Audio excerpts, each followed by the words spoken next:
And Nancy Cordes joins us now from Capitol Hill. Nancy, Republicans obviously have the numbers, so they can repeal the Affordable Care Act. So what is President Obama's goal today? His goal is to urge Democrats to get as aggressive as possible, if not legislatively, then at least in the court of public opinion, to speak often, to speak passionately about the benefits of the health care law, and to try to pin the blame for possible loss of insurance for millions of Americans on Republicans now. Democrats fervently believe that if Republicans mess with the health care law and millions of people do end up losing their coverage, that people will end up blaming Republicans. And so they are trying to cement that message. But as you point out, beyond that, there's very little they can do. They just don't have the numbers in the House and the Senate. They acknowledge that. They acknowledge that if Republicans want to repeal this law, and they have said that's their #1 priority, that it's really a matter of when, not if. Yeah, and the Republicans took that initial step to repeal the law yesterday, a procedural step, really. Have we gotten any indication, though, as far as a timeline if this is repealed? So this resolution that you just mentioned would be voted on in the Senate and then the House next week. And what it essentially does is it allows Republicans to use the budget process to speed up the repeal of large chunks of the law. And so once this resolution passes, as we expect it will, then they go about in their various applicable committees working on that repeal, and then there could be a full vote in the House and Senate within the next month or two.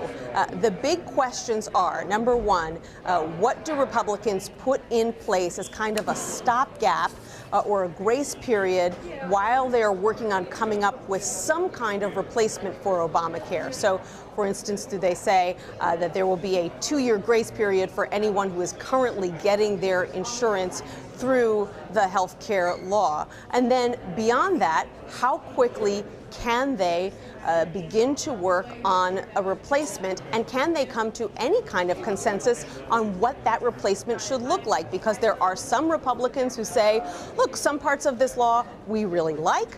We like the fact that insurance companies are required to cover people with pre-existing conditions. We like the fact that parents can keep their children on their health care plans even when they are young adults. But there are other Republicans who say the government needs to get out of the insurance business altogether. They should not be putting restrictions on these insurance companies. And that's going to be the big fight over the next couple of years around here, Dana, not necessarily between Democrats and Republicans, but between Republicans and their Republican colleagues. Yeah, I mean, you raised those questions. I was going to say, do we have any indication as to how they solve this problem and what they do? But again, it seems that there are just some ideas, but no concrete solutions right now.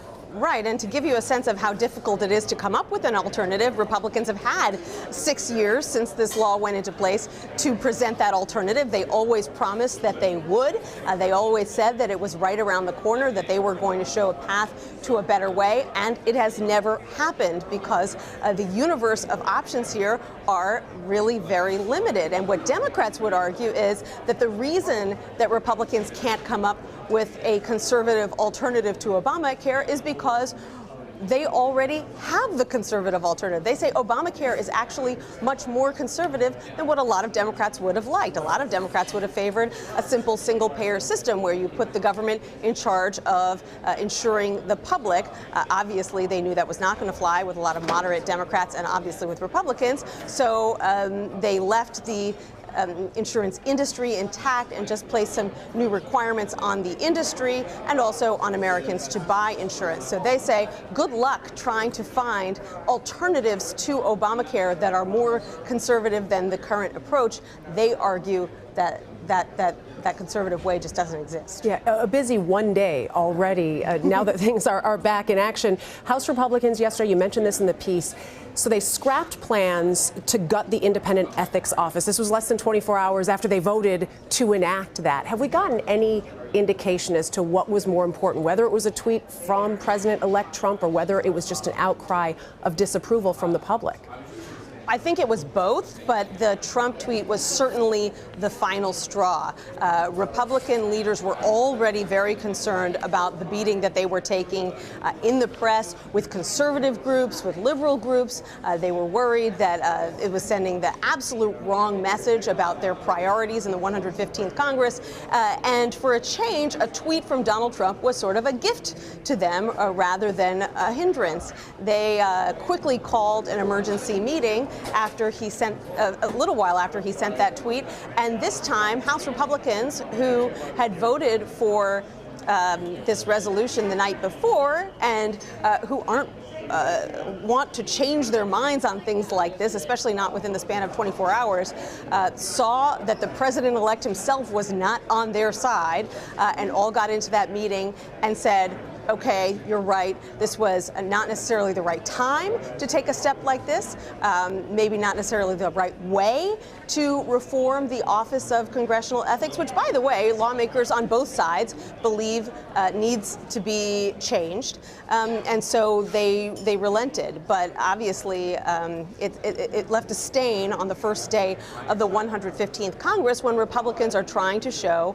that in a new Washington, where they control not just the House, not just the Senate, but also very soon the White House, that they know what they're doing and they've got a clear path forward. So they're trying to regroup after that unforced error. And gave us plenty to talk about with it. Nancy Cordes, thank you for the very latest there from Capitol Hill. We know you are awaiting the arrival of the president and also the vice president-elect, and we will keep people here updated once they do make their way to the Hill. Thanks, Nancy.